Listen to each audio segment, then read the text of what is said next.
Guys, I'll tell you. You want to know one thing that I really miss? I really, really miss. Do you guys remember the super fight? Do you guys remember that?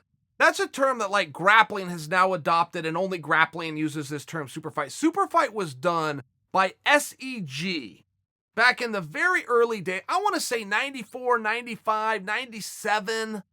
Maybe around then the super fight was even gone. All the super fight was, it was a featured bout.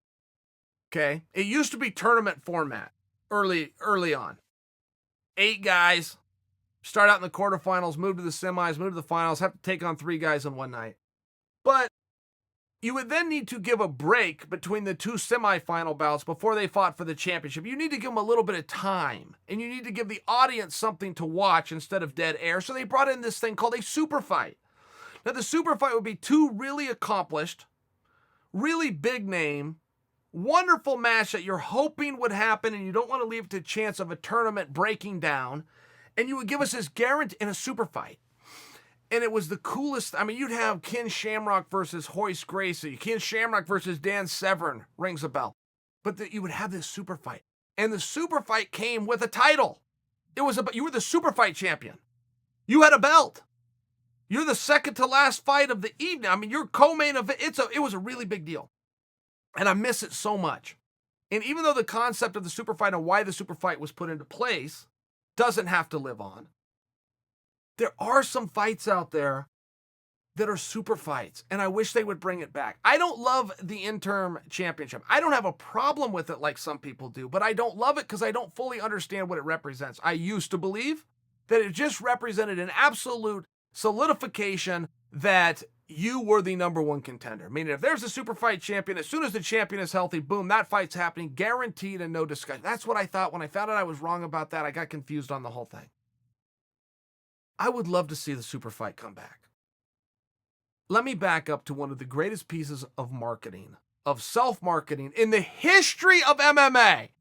Eddie Alvarez is getting ready to fight Justin Gaethje, and Eddie Alvarez declares that it is for the title of the most dangerous man in mixed martial arts. I did not know when I heard about this that Eddie is the one that created it. I thought the organization threw that in. Okay, you know what? These guys are going to fight for it. They're going to fight. Whoever wins this is the most dangerous guy in MMA. And most violent. I apologize. Most dangerous goes to Ken Shamrock. It was for most violent man in MMA. So when I found out that Eddie is the one that created it, didn't matter by then. It was still brilliant, and they still went and fought for it. And Eddie won, and Eddie is known as the most violent man in MMA. It is one of those titles that stuck because the marketing behind it worked. But there are some other. Now Nate Diaz is saying that he wants to fight George Masvidal for the title that Nate has, which is the baddest mother effer in MMA. The point is, I just wish they'd bring back the super fight. I really do. I miss it, and there's so many great matches, and there's some guys whose entire careers are clinging on either a championship or the idea of a championship, and I fully get that, and I really respect it, but there's some of these guys that regardless of their may match up in the division, there's specific fights that we want to see. Let me just give you an example.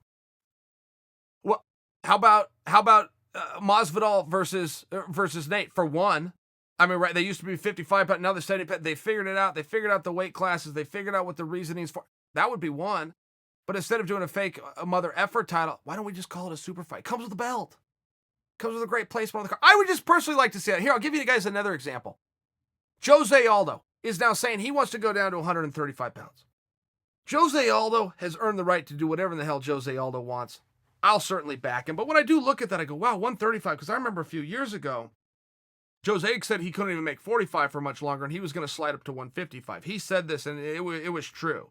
I've been in the back with Jose before Wayne, and he's all sucked. It was a really hard time. Now all of a sudden he's going, man, I'm going to go the other way 10 pounds. Like, ugh.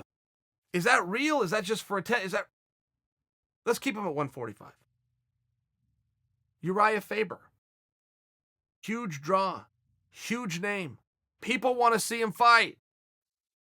But where's he going to go? Is he also only title hungry and is trying to pursue that? Well, there has to be something else to do. They have a history. They fought before. It was a nasty, brutal war, but it was also done at a time when not everybody knew that Jose Aldo could chop your legs to the point that you'd have to be carried out on a stretcher into an ambulance and go to the hospital, which is exactly what happened to Uriah Faber. I would really like to see that match again. There is no title on the line. There's really not even an implication for a title. But there's something special there. These guys have proven that they have a place. We can all agree that we want to see them fight. I just think bringing back a super fight, I'm not going to get my way. But I think that it would solve a lot of problems. I think it would create something very special. I think it would allow us to do some parity and some matchups. Right, we're doing this whole champ thing, which is giving guys the ability to leave their divisions and create different parity. If you did a super fight, you could do the same thing. You could do a contracted weight. It wouldn't even have to be a division. It would be for a select, special few guys who have earned the right. They would be some veterans. I understand all of those things. But we're willing to make some concessions for some veterans, aren't we? Do we really care if a fight takes place at a contracted weight of 151.5 pounds? Do we give a damn at all? Not in the least. At least not in a bad way. We'd make a storyline out of that. What do we care what the contracted weight is? These two guys agreed they want to fight 3 rounds. Here you go. And I would also like to see the belt come back. Quite frankly, the super fight belt was a beautiful belt and it went away. I'd like to see the belt come back. Don't know if I'll get my way, but I would like to know if you guys agree with me.